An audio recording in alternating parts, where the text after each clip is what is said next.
Ileana Ceroto, secretaria general de AGD UBA. Hace un tiempo hablamos con ella, hace 2 o 3 meses, y ya la CONADU Histórica y el gremio de acá de la ciudad de Buenos Aires, AGD, venían haciendo paros en reclamos de aumentos salariales que habían firmado, o de recomposiciones salariales que habían firmado algunos otros gremios. Digo todo esto porque son casos que no se resuelven, pasan los meses y no se resuelven. Y ayer hubo un paro en la Universidad de Buenos Aires. ¿Qué tal, Ileana? ¿Cómo estás? Hola, ¿qué tal? ¿Cómo están? Y muchas gracias de volver a llamar. Bueno, no, gracias a vos por atendernos. Bueno, la otra vez más o menos charlamos un ratito y hablábamos de esto, ¿no? De los temas que no se resuelven, y aparte, bueno, cada vez se va profundizando más la caída del salario, ¿no? Sí, vos lo presentaste muy bien. No se resuelve para los intereses de quienes sostenemos todo lo que es la producción de conocimiento y la entrega de ese conocimiento a los futuros profesionales.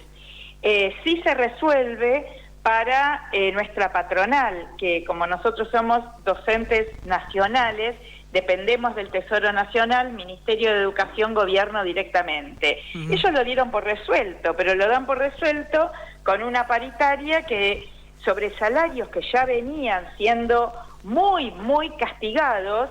Encima es una paritaria que pierde con respecto a la inflación calculada por el propio gobierno, o sea, por el Banco Central, en cómodas cuotas, todas cuotas que no son acumulativas, y sin darnos respuesta a otros problemas, además del salario de los activos. Vos recién hablabas de los jubilados. Sí, sí. Los jubilados de las universidades, tanto de los colegios como de las facultades, por la ley que tenemos, que nos rige, tenemos ajuste del haber jubilatorio solamente 2 veces al año. Claro, en marzo y septiembre, ¿no? Marzo y septiembre. Imagínate, este contexto inflacionario, es la peor paritaria del mundo.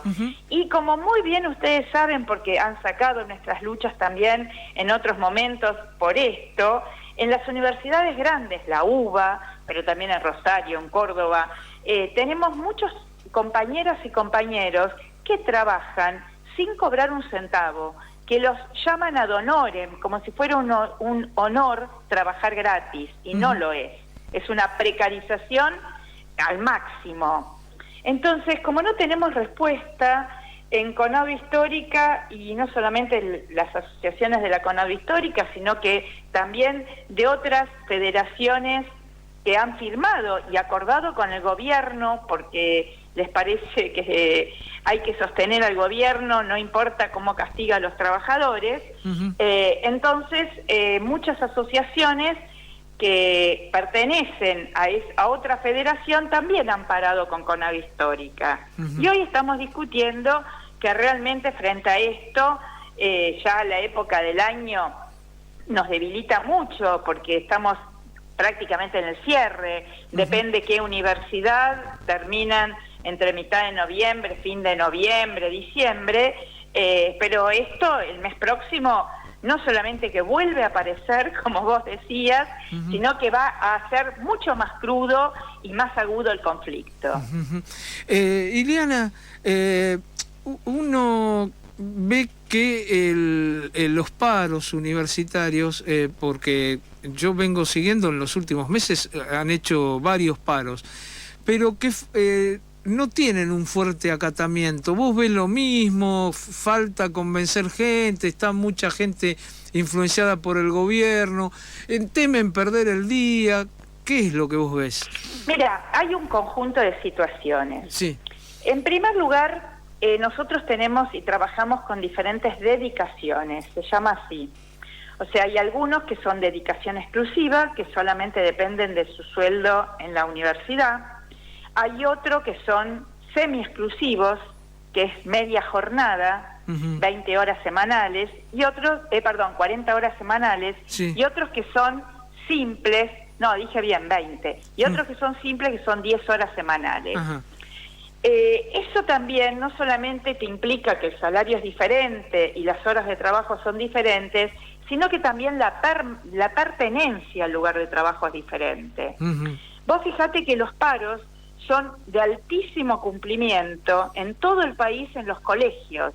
¿Por qué? Porque el que es un docente de un colegio preuniversitario, sea de jardín o sea de secundaria, en nuestro caso tenemos el Buenos Aires, el Pellegrini, el agrotécnico, están todo el día en el colegio. En cambio, los que trabajan de dedicación simple, trabajan en una facultad, pero también trabajan en su profesión, o en escuelas de media, de provincia o de capital, o en el Estado, o en algún otro lugar.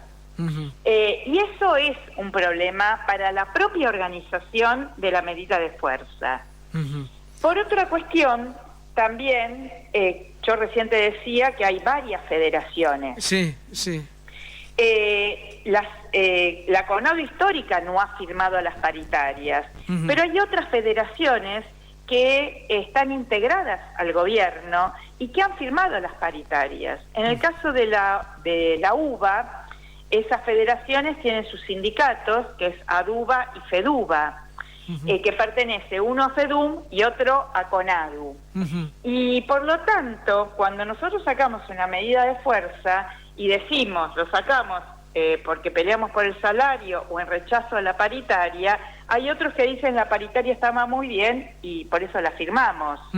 Eso genera, por un lado, una confusión, por supuesto, pero por otro lado también genera todo un terreno de desunión frente a una pelea que hay que dar. Y es muy grave esto.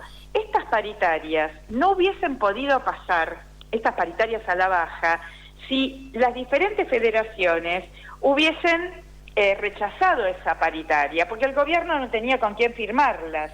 Y para darte un ejemplo de a dónde se llega con esto, en la paritaria 2021, creo que fue, sí.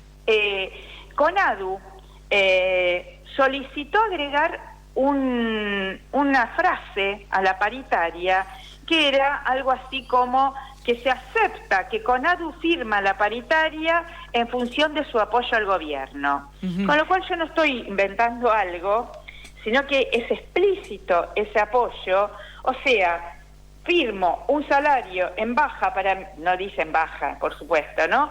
Pero acepto un salario en baja para mis afiliados porque es un problema y una necesidad del gobierno. Hubo mucho más de fondo en las otras federaciones que hizo que estas que han parado ahora y han hecho acciones con CONADU histórica estén enfrentándose a su propia conducción con denuncias, y te estoy hablando de la Universidad de Córdoba, la Universidad de Rosario, la Universidad de Mar del Plata, la Universidad del Nordeste, los sindicatos de esas universidades, son universidades muy importantes, y que han hecho denuncias de mecanismos antidemocráticos y fraudulentos para sostener que había un voto positivo por aceptación de la paritaria. Todo eso ensucia absolutamente esto. Y tenemos otro problema, que, bueno, vos viste que ahora han cerrado la paritaria del SUDNA, felicitaciones a los compañeros del neumático que lograron arrancar una paritaria con cláusula gatillo. Ahora se discutió aceiteros, bancarios, y camioneros también, ¿no? Camioneros. Y el lunes van al paro. Sí, montones, pero digamos que lamentablemente no conmueve igual que un aula esté vacía, sobre todo a nivel terciario y universitario, a que no haya cubiertas, no haya aceite, no se pueda exportar la producción aceitera o no funcionen los bancos. El peso que tenemos para conmover a la sociedad, a la productividad, la docencia es muy pequeño. Lamentablemente, no, digamos, conmueve mucho cuando no hay escuelas primarias. Claro. Por el desorden social que trae. Pero si no hay universidades, en realidad, lamentablemente, se le da un lugar tan a destajo a la educación, porque la universidad es parte de la educación de un pueblo, se le da un lugar tan a destajo que el elemento de presión que nosotros tenemos con una medida de fuerza es mucho más débil. Claro. Y esto los compañeros lo saben.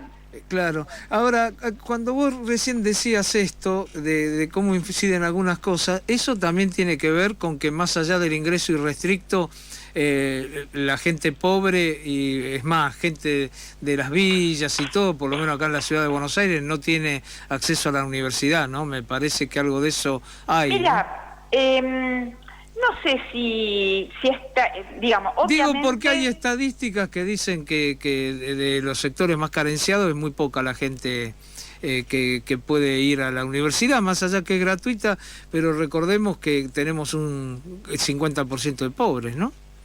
Sí, es verdad que hay una dificultad, obviamente, de ciertos sectores para poder acceder a la universidad. Imagínate simplemente para poder pagarte el viático, claro, para poder llegar a una casa de estudio, poder comprarte los apuntes. Por eso nosotros siempre pedimos y apoyamos los reclamos estudiantiles de becas. Los comedores prácticamente son inexistentes, salvo en alguna universidad del interior. El tema del dormitorio me refiero a que si vos sos de una localidad más lejana, ¿dónde te vas a alojar? Claro. Digamos, esto de la ciudad de Córdoba o La Plata, muy común que los estudiantes comparten casas. Bueno, ¿cuánto sale el alquiler de una casa para poder estudiar? Eso es una dificultad concreta, es real. Pero también en función de poder mejorar eso, la pelea por presupuesto en educación, en primer lugar, para cubrir todos los ítems necesarios, y en segundo lugar, la defensa de un sistema de educación universitaria, por supuesto también en otros niveles, que sea estatal, público y gratuito. O sea que en principio, porque si no pueden acceder a esta universidad, imagínate a las privadas. No, claro.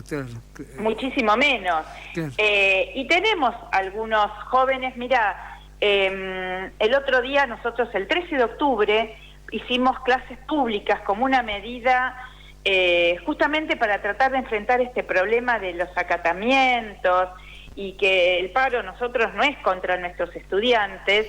Hicimos algo diferente. Sí. Que no es la primera vez que lo hacemos, pero hace tiempo que no íbamos con una medida así. Dijimos, vamos a la Plaza de Mayo, vamos a la Plaza del Poder Político, llevamos nuestras actividades, reunión de becarios, reunión de jubilados, reunión de mesa ejecutiva del sindicato y nuestras aulas. Y convocamos a los estudiantes de diversas facultades. Por supuesto, no pudimos hacer de todo porque no nos alcanzaba ni la logística para poder hacerlo, pero hubo clases de FADU, hubo clases del CBC, hubo clases de filosofía, hubo clases de ingeniería, hubo clases de exactas, de agronomía, bueno, de diversas facultades, de psicología, de diversas facultades. Y hubo, en el caso del CBC, hubo estudiantes que nos decían, por ejemplo, vino un estudiante de medicina del CBC de La Matanza, porque estuvo charlando conmigo, y sí, muchos compañeros míos no podían venir, porque nosotros usamos un CBC que queda relativamente más cerca y acá el pasaje era mucho más caro. Claro. Entonces, bueno, hay una situación que atraviesa toda la población económica, donde aparte también tienes que tener tiempo para estudiar.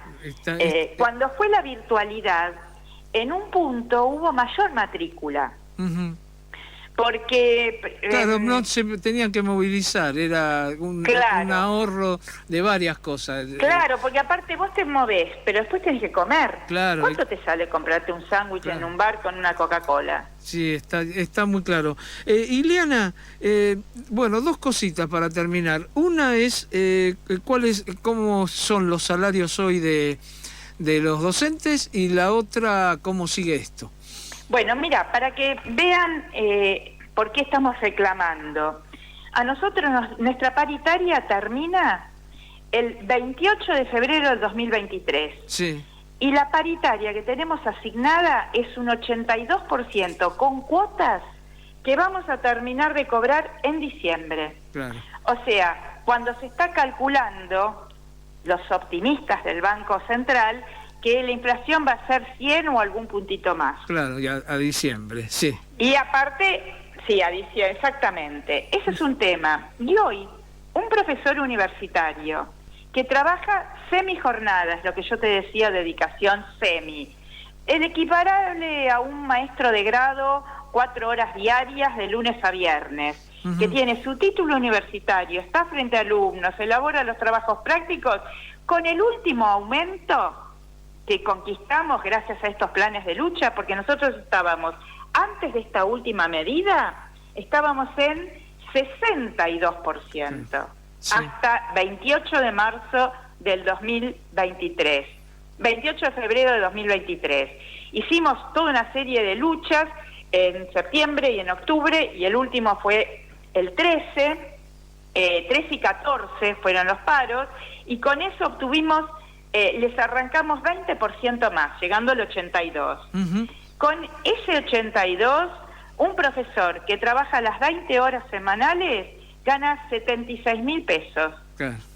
Está claro, está muy claro. Y un ayudante, escucha esto, sí. Un auxiliar que todavía no está recibido, pero que se está por recibir, que también tiene alumnos, en la Facultad de Medicina está lleno de esto, se llaman ayudantes de segunda, gana 17.000 pesos por 10 horas semanales. Sí, es realmente imposible trabajar así. Entonces, ¿cómo sigue esto, Ileana? Bueno, nosotros tenemos el 4 de noviembre un congreso de CONADO Histórica, pero bueno, un poco a la fecha veremos ahí si salen más luchas. Lo veo difícil porque está por la etapa del año que claro. Te decía, pero sí vamos a marchar, salvo que haya un cambio muy grande. No tenemos respuesta para los jubilados, no tenemos respuesta para los ad honorem, a ir preparando un no inicio el año próximo. Está muy claro, está muy claro. Ileana, como siempre te agradezco mucho por la comunicación, fuiste No, por favor, un gusto hablar con esta radio. Bueno, muchas gracias. Hasta luego.